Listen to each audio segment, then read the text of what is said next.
Les deux partis politiques là ils sont du même bord et cette fusion ne peut étonner parce que du moment où ils sont de même côté, c'est d'abord chose plausible et là maintenant on peut aller à l'encontre.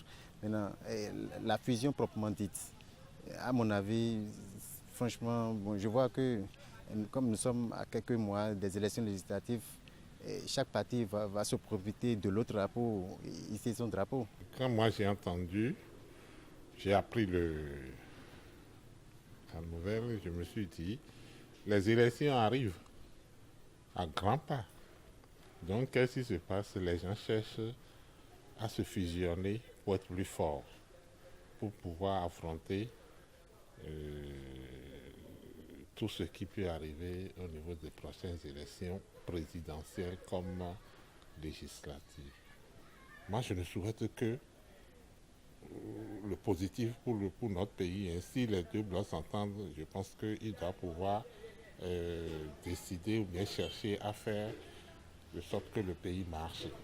Je pense que le chef de l'État est en train de concrétiser l'un de ses rêves parce qu'il avait toujours souhaité la réforme du système partisan. Et ça a pris, ça n'a pas porté comme il le voulait, vu que certains partis ne s'étaient pas adhérés à la chose.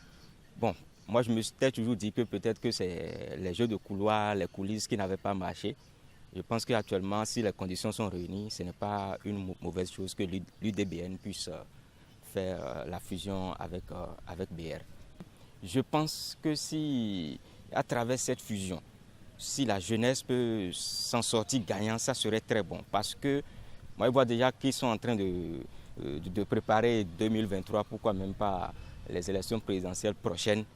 Et il faudrait que la jeunesse s'en sorte gagnant. C'est une nouvelle qui ne m'étonne pas, puisque les politiciens en général et ceux du Bénin font certains jeux qui ne nous étonnent pas.